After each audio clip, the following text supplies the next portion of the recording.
এবছরও আমরা দুটো উদ্দেশ্য নিয়ে আপনাদের গ্রামে হাজির হয়েছি। সেটা হলো প্রতি বছরের মতো দুয়ারে ভর্তিকরণ যে আমাদের কর্মসূচি, আমাদের প্রজেক্ট, সেই প্রজেক্টের কাজেই বেরিয়েছি, আপনাদের জানাতে এসছি। আর কি জানাতে এসছি, আমরা একটা নতুন প্রজেক্টের কাজ করছি। সেটা হলো শিক্ষা সচেতনতার প্রচার। 2024 সালে আমাদের বিদ্যালয়ে কতগুলো প্রজেক্টের কাজে নেমেছে। 1 নম্বর হলো বাল্যবিবাহ প্রতিরোধ কমিটি। এই প্রজেক্টের নাম আমরা দিয়েছি মমতা। কেন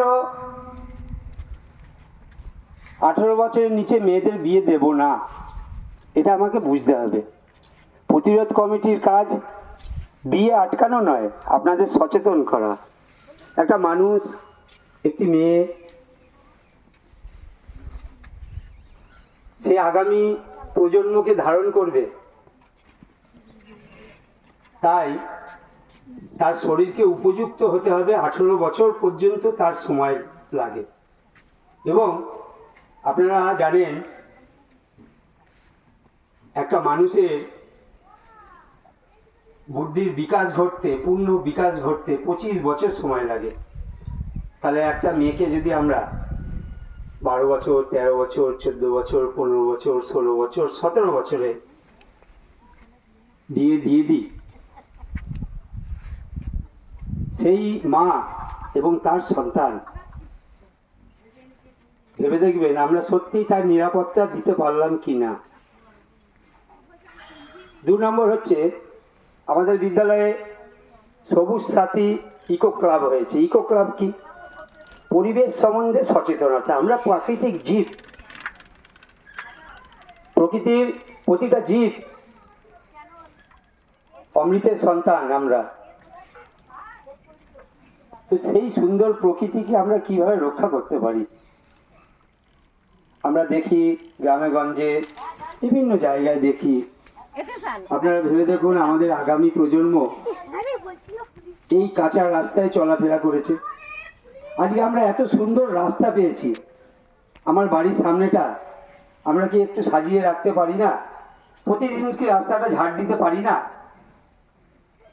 শুধু সরকারি ভাবনার ওপর একটা সুন্দর দেশ তৈরি হয় না। আপনাদের ভাবতে হবে। সরকার সমস্ত প্রজেক্ট সরকারের আছে, নির্মল বাংলা প্রজেক্ট আছে, সেগুলো ভাবতে হবে। আপনারা নিজেরা পরিষ্কার পরিচ্ছন্ন থাকবেন। এই সবুজ সাথী ইকো ক্লাব 2টো প্রজেক্টে আবার হাত দিয়েছে। একটা হলো বৃক্ষরোপণ কর্মসূচি। আমরা স্কুলকে কেন্দ্র করে যে গ্রাম আছে, রাস্তা আছে, সমস্ত জায়গাকে আগামী দিন রঙিন রঙিন ফুলে রাঙিয়ে দিতে চাই আপনাদের সহযোগিতায়। আরেকটা কি? ভয়ঙ্কর প্লাস্টিক। প্লাস্টিক দূরীকরণ কিভাবে দূর করব আমরা? আমরা আপনাদের মাধ্যমে প্লাস্টিক বিদ্যালয়ে কালেক্ট করব এবং সেই প্লাস্টিক নির্দিষ্ট জায়গায় পৌঁছে দেব। আপনারা আপনাদের গ্রামকে পরিষ্কার পরিচ্ছন্ন রাখুন। আরেকটা পরিকল্পনা আমরা গ্রহণ করেছি, সেটা হচ্ছে আদর্শ তিথি ভোজ। আদর্শ কেন? ভোজ আমাদের বাড়িতে অনেক কিছু হয়। সারা বছর কত অনুষ্ঠান, জন্মদিন, বিবাহবার্ষিকী, বিয়ে, নানান অন্নপ্রাশন, নানান রকম অনুষ্ঠান।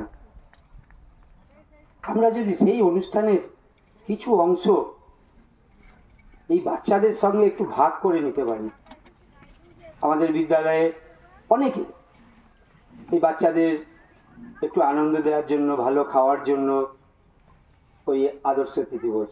আপনি ইচ্ছা করলে আপনার কোনো মানুষের স্মরণে, প্রিয় মানুষের স্মরণে, কোনো আনন্দ অনুষ্ঠানে আপনি শিকারপুর প্রাথমিক বিদ্যালয়ে এই আদর্শ ভোজ দিতে পারেন।